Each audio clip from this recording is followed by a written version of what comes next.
खादी के प्रचारक भाग 2। भगत सिंह करतार सिंह सराबा से काफी प्रभावित थे और वे उन्हीं के नक्शे कदम पर चलना चाहते थे। बस भगत सिंह ने फैसला ले लिया, करतार सिंह सराबा का मार्ग हिंसा और दबाव का मार्ग ही उनका मार्ग होगा। अहिंसा की दब्बू नीति से इतने विशाल साम्राज्य के घुटने नहीं टिकाए जा सकते। देश की आज़ादी के लिए लड़ना, दुश्मन की शक्ति को चोट पहुंचाना और निरंतर सशस्त्र संघर्ष तथा बलिदानों से देश में क्रांति की ज्वाला भड़काना व देश का मनोबल ऊंचा करते जाना ही आज़ादी प्राप्त करने का एकमात्र मार्ग है। गांधी जी के अहिंसा मूलक आंदोलन में अपने लिए कोई स्थान ना पाकर भगत सिंह ने सही अवसर की प्रतीक्षा करने व क्रांतिकारी आंदोलन के लिए अपने आप को तैयार करने का निश्चय कर लिया। भगत सिंह के पिता सरदार किशन सिंह बड़े धैर्य के साथ क्रांतिकारी गतिविधियों से जुड़े थे। अपने पुत्र भगत सिंह में वे एक सफल क्रांतिकारी के सभी लक्षण देख चुके थे। अतः उन्होंने फैसला लिया कि वे अपने पुत्र को क्रांति पथ पर आगे बढ़ने से रोकेंगे नहीं, अपितु रहकर उसका सही मार्गदर्शन करेंगे। भगत सिंह में क्रांति के बीज बोए जा चुके थे। वे बीज अंकुरित भी हो गए थे। उन्हें अभी अनुकूल वातावरण की आवश्यकता थी जिसमें क्रांति का वह पौधा फूले फूले और देश को गुलामी से मुक्ति दिलाने में कारगर भूमिका निभाए। अतः उन्होंने भगत सिंह को नेशनल कॉलेज में दाखिला दिला दिया। इस कॉलेज के संस्थापक थे पंजाब केसरी लाला लाजपत राय तथा प्रधानाचार्य थे आचार्य जुगल किशोर, जो विलायत से शिक्षा प्राप्त कर अपने देश को आज़ादी के लिए तैयार करने के उद्देश्य से भारत लौटे थे। इस कॉलेज में ऐसे अध्यापक रखे गए थे जिनका उद्देश्य छात्रों को परीक्षा पास कराना अथवा सरकारी नौकरी के लिए तैयार करना नहीं था, बल्कि राष्ट्र नेतृत्व के लिए तैयार करना था। यहाँ अंग्रेजी कॉलेजों के ढंग का घिसा पिटा पाठ्यक्रम नहीं था, वरन वह एक सरस सजीव राजनीतिक ज्ञानवर्धक पाठ्यक्रम था। भारतीय इतिहास के जानकारी तो दी ही जाती थी, विषय इतिहास की भी पूरी जानकारी दी जाती थी। इसमें केवल बादशाहों का ही लेखा जोखा नहीं पढ़ाया जाता था। फ्रांस, इटली, रूस की राज्य क्रांतियों का इतिहास भी पढ़ाया जाता था।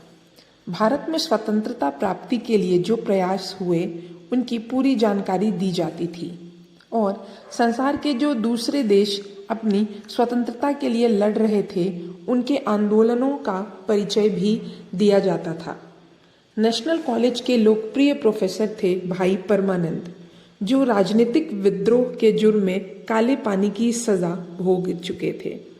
क्रांतिकारी इतिहास के ज्ञाता प्रोफेसर जयचंद्र विद्यालंकार, प्रोफेसर छबिल दास कॉलेज में क्रांतिकारी आंदोलन की पृष्ठभूमि तैयार करने वालों में प्रमुख थे। लाला लाजपत राय देश के आज़ादी के लिए कटिबद्ध थे।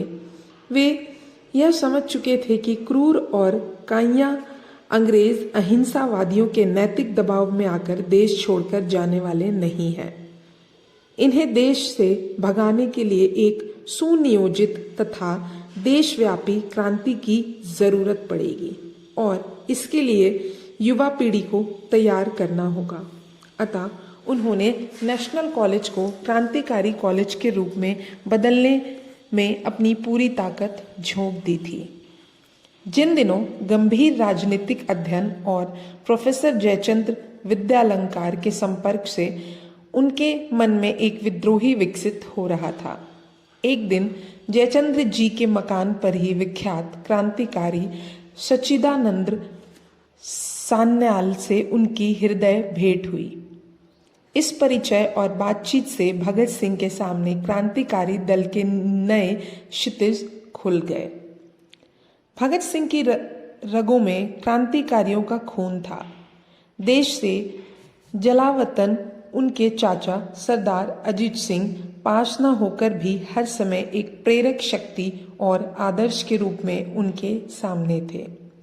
देश की स्वतंत्रता के लिए जीवन भर जूझने वाले पिता सरदार किशन सिंह उनके निकट ही थे।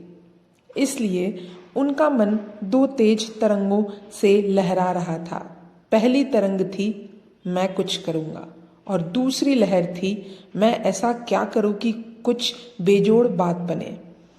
इसी बात को यो कहना ठीक होगा कि वे उमंग और जिज्ञासा के झूले में झूल रहे थे और हृदय में उठती हर लहर को पकड़ने की कोशिश में रहते थे।